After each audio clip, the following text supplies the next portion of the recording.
Thank you, Eric, and thank you, Conference, for that welcome. Now I succeed one of the most successful Home Secretaries of modern times.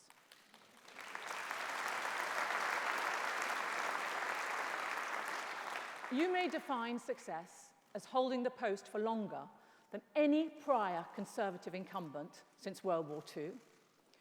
You may judge it by introducing the Modern Slavery Act, which has delivered tough new penalties to put slave masters behind bars. Or you may judge it by the eventual hard-won deportation of Abu Qatada and the message that that sent. Well, Theresa May is now Prime Minister.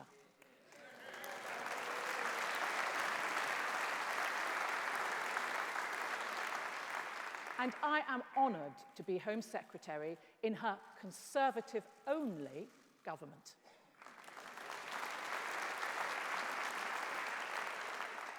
It's no secret that earlier this year I campaigned on behalf of the Remain side in the EU referendum. I travelled the country setting out my views and reasons. I sparred with the Foreign Secretary live on television. Now he keeps on offering me lifts in his car. But it comes down to the fact that the British people made their wishes very clear. And I absolutely accept the result.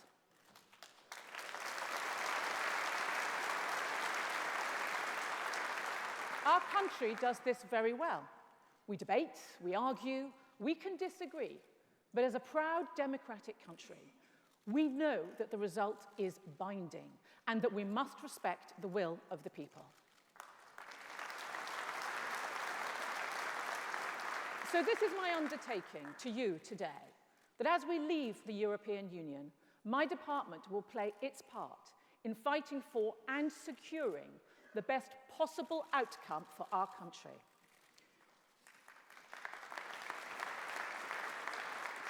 When Theresa May spoke for the first time as Prime Minister, she outlined her desire to tackle the persistent injustices of poverty, the persistent inequalities based on race and lingering class division. It's why this government is determined to build a society that works for everyone. It's why, with Theresa May as our Prime Minister, we will drive through ambitious social reforms. Social reforms that will deliver equality of opportunity. Reforms that define the Conservative principle that the things that matter the most are the talent you have and the hard work you are prepared to do. For me as Home Secretary, building a society that works for everyone means that we must help those right at the very bottom. I am supported in this by my excellent team of Brandon Lewis, Ben Wallace, Robert Goodwill, Sarah Newton, Susan Williams, Joanna Shields, David Rutley, Victoria Atkins, Tom Pursglove, and Andrew Griffiths. Thank you all for what you do. Conference, I want to talk about vulnerable people and how we as a society look after them. I've met victims of domestic violence, I've met victims and survivors of child sexual abuse, and I've met victims of modern slavery. I know that they carry scars you can see and the ones that you can't. I feel very strongly that as we work to deliver a Britain that works for everyone, it is our duty to help the less fortunate.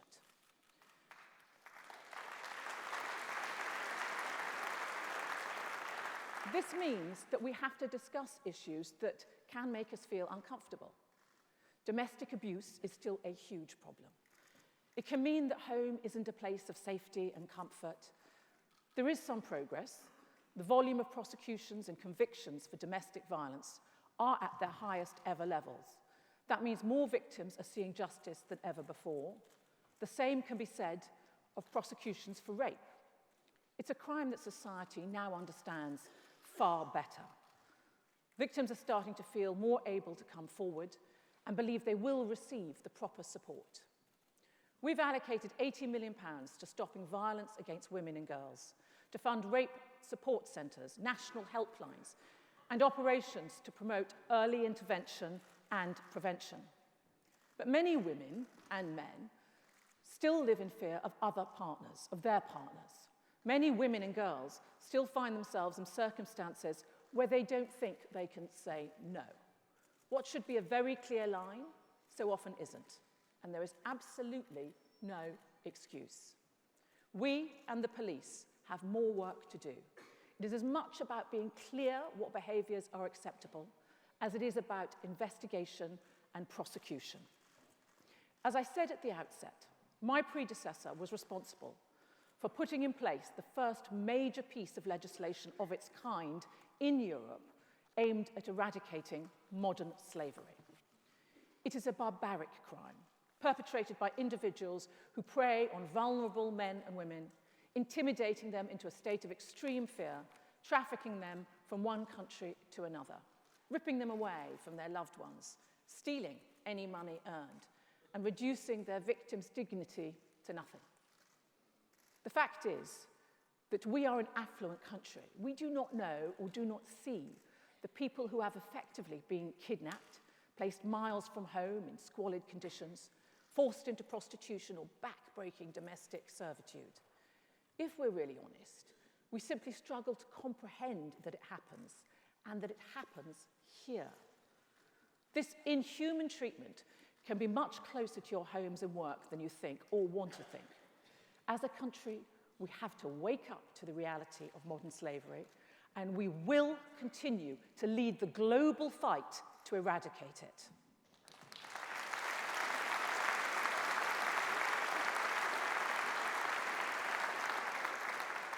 Child sexual abuse has been forced onto the news agenda by Rotherham, Savile, a litany of other awful crimes.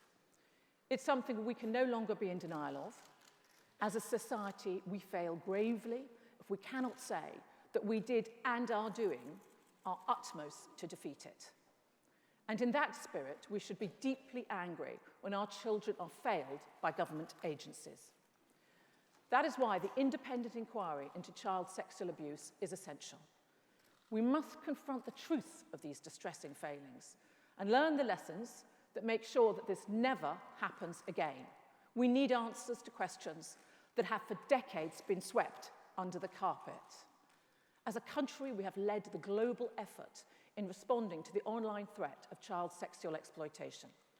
Our methods must never stop evolving if we're to keep fighting it effectively. Where technology is concerned, what worked for us yesterday will rarely work for us tomorrow. We must protect all those who are vulnerable and protect them from every kind of abuse. I am not interested in people using cultural differences as an excuse, telling us that so-called honor-based violence is something not to be interfered with. This is the United Kingdom.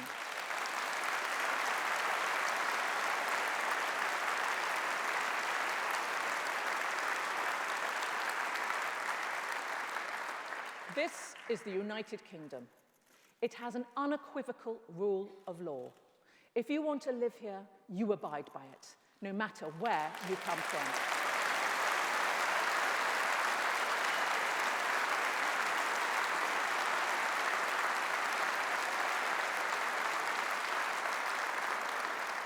And by the way, that includes forced marriage and female genital mutilation.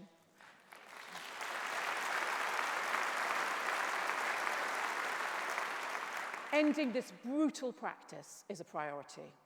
We have strengthened the law, introduced a new FGM mandatory reporting duty, and tougher penalties for perpetrators. These are things I campaigned on years ago, and now as Home Secretary, I am determined that this government should be the one to see the first successful prosecution for FGM and to see its perpetrators punished.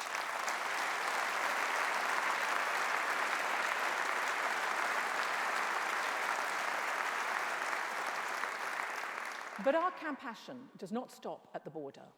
There are vulnerable, unaccompanied children in Calais at risk of people trafficking and abuse. Where those children have a relative in the UK, or it is in their best interest to come to the UK, we are doing all we can to bring them over here.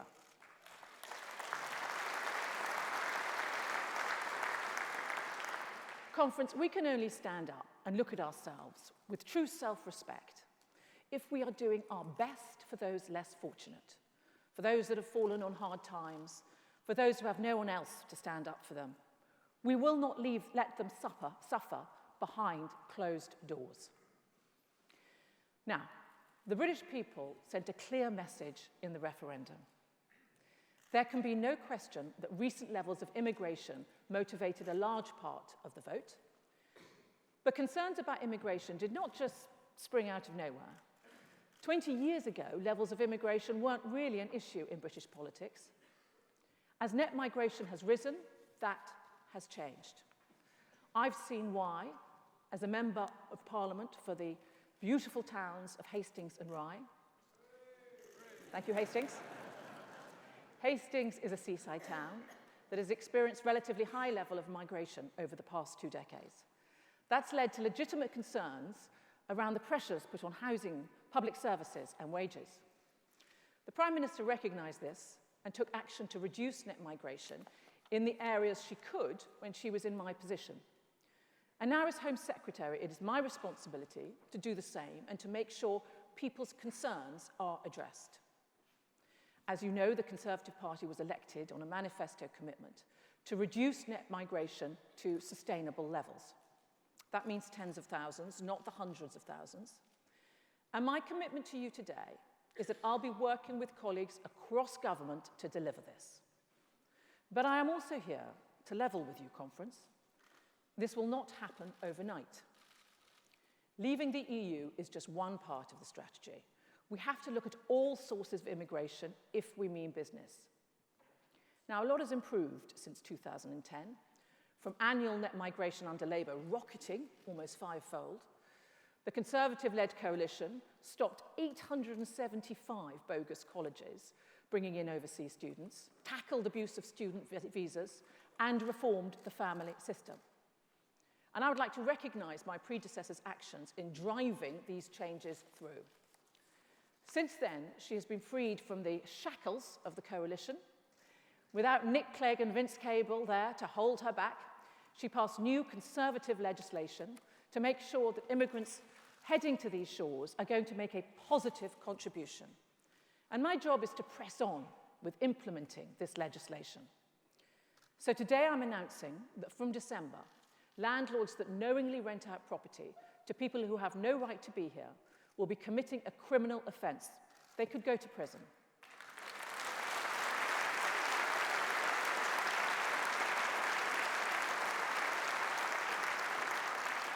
Furthermore, from December, immigration checks will be a mandatory requirement for those wanting to get a licence to drive a taxi.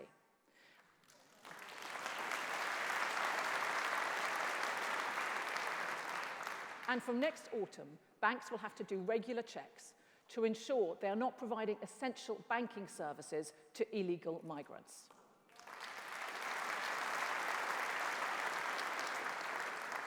Money drives behaviour, and cutting off its supply will have an impact. However, the difference between those arriving and those leaving is still too substantial. I believe immigration has brought many benefits to the nation. It has enhanced our economy, our society, and our culture. That is why I want to reduce net migration while continuing to ensure we attract the brightest and the best to this country.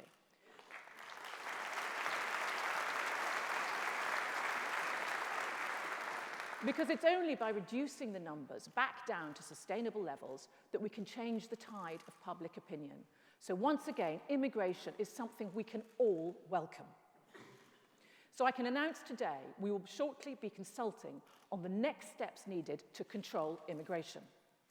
We will be looking across work and study routes. This will include examining whether we should tighten the test companies have to take before recruiting from abroad. British businesses have driven the economic recovery in this country, with employment at record levels. However, we still need to do more, so all British people get the opportunities they need to get on in life. The test should ensure people coming here are filling gaps in the labour market, not taking jobs that British people could do. But it's become a tick-box exercise, allowing some firms to get away with not training local people. We won't win in the world if we don't do more to upskill our workforce. It's not fair on companies doing the right thing, so I want us to look again at whether our immigration system provides the right incentives for businesses to invest in British workers.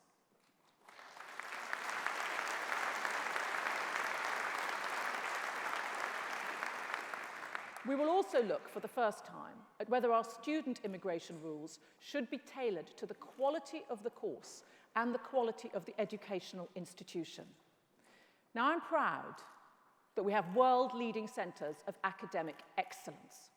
It's a testament to our country's proud history and our top universities' ability to evolve. But the current system allows all students, irrespective of their talents and the university's quality, favourable employment prospects when they stop studying. While an international student is studying here, their family members can do any form of work. And foreign students, even those studying English language degrees, don't even have to be proficient in speaking English.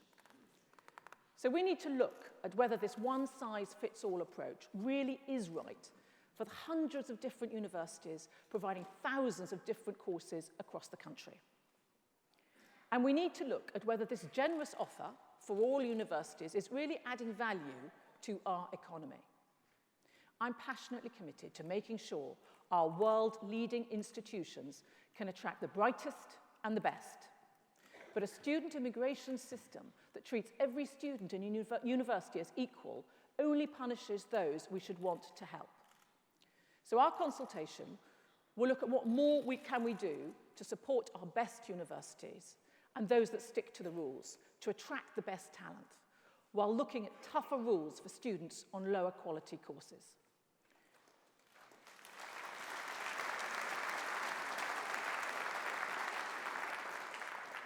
This isn't about pulling up the drawbridge. It's about making sure students that come here come to study. We're consulting because we want to work with businesses and universities to get the next stage of our reforms right. But I also come here today with a warning to those that simply oppose any steps to reduce net migration. This government will not waver in its commitment to put the interests of the British people first.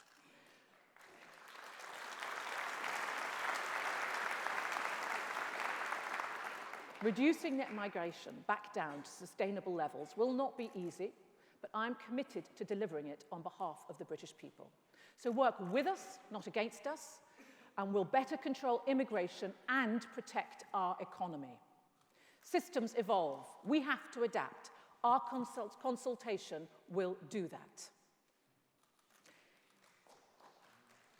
While we are still members of the EU, there are things we can get on with immediately. And there are things which the EU is currently considering, which we can support, particularly those measures to tackle crime and terrorism. Many of them were our idea in the first place. So we're going to overhaul our legislation to make it easier to deport criminals and those who abuse our laws.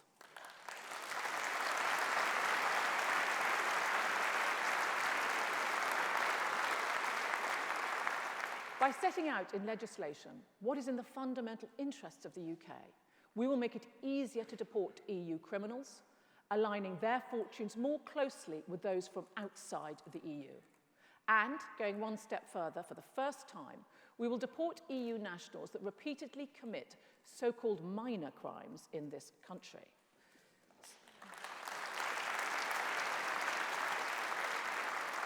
So-called minor crime is still crime. Its pain is still felt deeply by victims. Well, those criminals will face being banned from coming back to the country from between 5 and 10 years.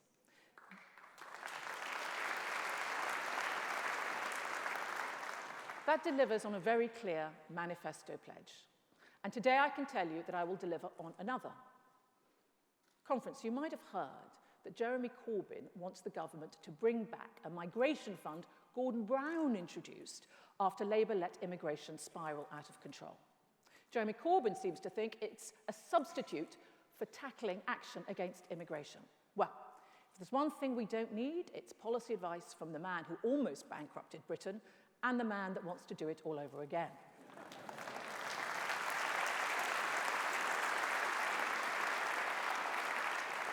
Labour's fund was ineffective and focused funding on migrants rather than the pressures caused by migration.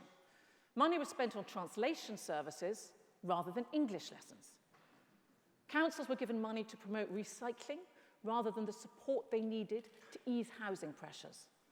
So instead, we will deliver on our manifesto commitment and set up a new £140 million controlling migration fund designed specifically to ease the pressures on public services in areas of high migration.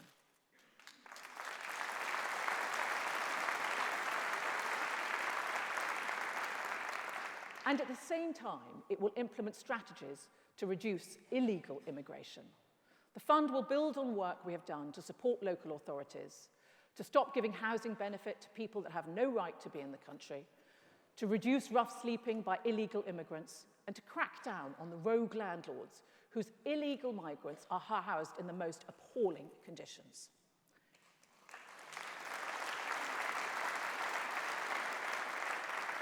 And for those that are here legally, we will provide more English language support, and with it, the obvious benefits of being able to join the way of life in the country they have chosen to call home.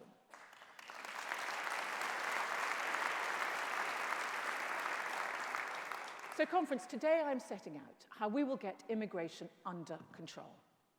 In the long term, by reducing the numbers that come from Europe. In the midterm, by reforming the student and work route of entry. And in the short term, taking action to help communities affected by high levels of immigration and stopping people coming here that threaten our security.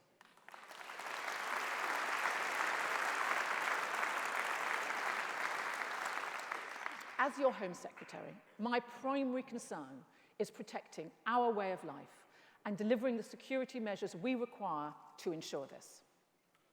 In a fast-moving world, we need to move in concert with new technologies and the threats they can pose, adapting our responses rapidly. I want people who seek to damage our way of life to know that we are tireless in supporting the police and the security and intelligence services that keep us safe.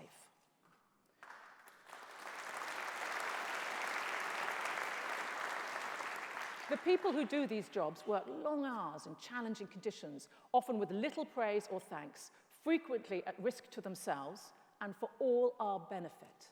This is the definition of public service, a service that we should all be extremely grateful for.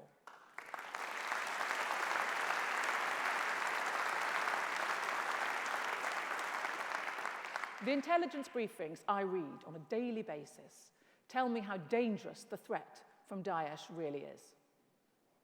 Our security services have prevented the kind of awful attacks we are seeing too often on the world stage. My first statement in Parliament as Home Secretary followed the attack on Nice, a crude and primitive act where innocent people were murdered by a radicalised individual. Lives ruined, families broken, France scarred forever.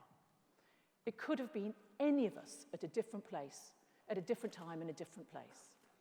The one clear lesson from this is that international cooperation and intelligence sharing must continue and continue to improve. My counterparts in other countries and I have spoken about this. We have strong cooperation with our European partners, and we are in agreement that there cannot be any let-up in pursuit of those people trying to ruin our way of life or the freedom that defines our society. I spoke earlier about evolving threats, and later this year, I'll be publishing the next phase of our counter-terrorism strategy. If you think of the state of technology only 10 years ago, there were no smartphones, the internet moved at a fraction of today's speed, its abilities were a small percentage of today's power. And in another 10 years, it's hard to imagine how powerful it will be. We must therefore keep changing and updating our approach.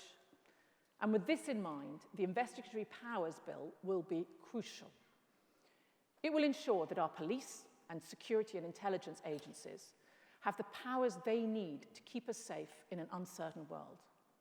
But it also provides far greater transparency overhauls safeguards and adds protections for privacy. It fundamentally reforms the authorization of the most sensitive investigatory powers with the introduction of the double lock of both Secretary of State and judicial authorization. It creates one of the most senior and powerful judicial oversight boards in the country, with the creation of the Investigatory Powers Commissioner. We are also making huge investment in our police and security services, both in monetary terms and with the recruitment of nearly 2,000 additional staff at MI5, MI6, and GCHQ. This is as well as strengthening our vital network of counter-terrorism experts in the Middle East, North Africa, South Asia, and Sub-Saharan Africa. From wherever they emerge, it is our duty conference to fight the threats of today and to predict the emergence of tomorrow's dangers. Today, I also want to tell you that we are taking steps to deliver on another manifesto commitment. We want to tackle those terrorism cases where judges got the sentence wrong. So we are extending the unduly lenient sentencing scheme to cover all terrorism cases heard in the Crown Court.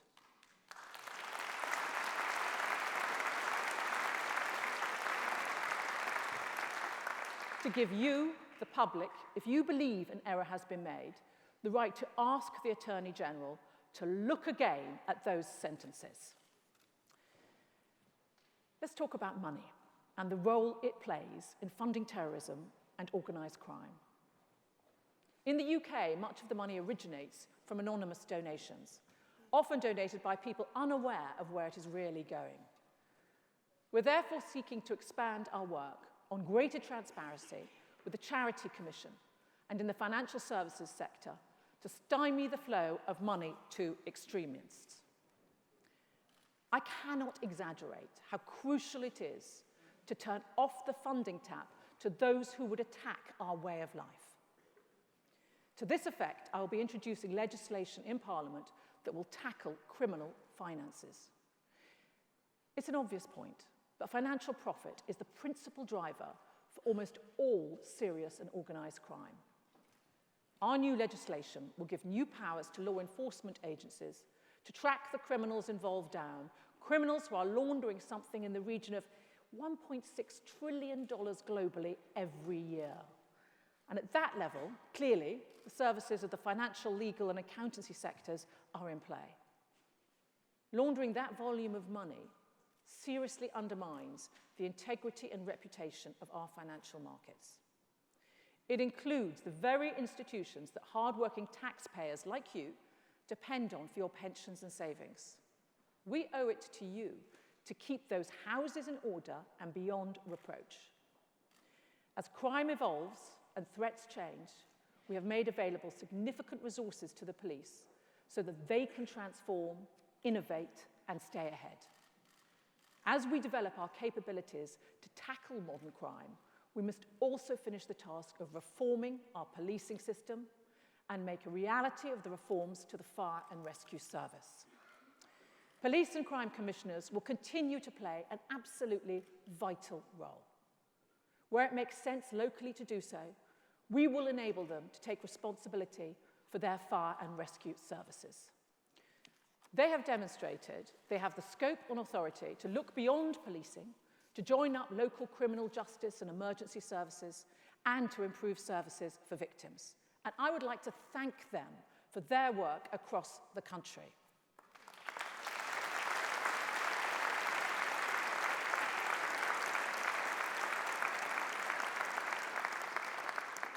At the end of a long, challenging day in this post, I sometimes reflect on some of the turbulent times that my predecessors faced in office.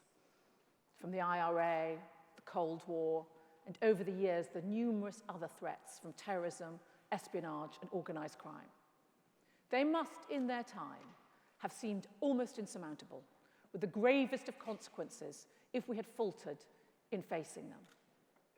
But we adapted then, and we met those challenges head-on. And now we have a strong, Conservative-only government.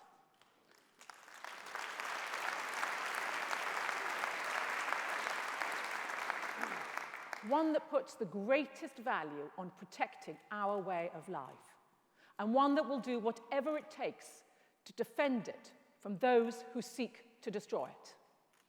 In this, we are supported by some of the most professional and competent public servants in the world, working hard to keep us safe.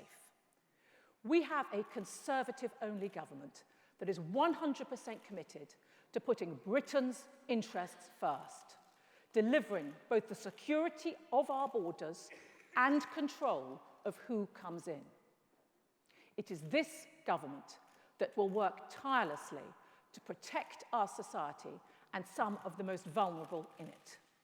We are ready to take on the challenges and tackle any threats we face at home, so that all people across our country have the certainty of safety and security and can get on with their lives in a Britain that truly works for everyone, in the knowledge that we will keep putting them and Britain's interests first.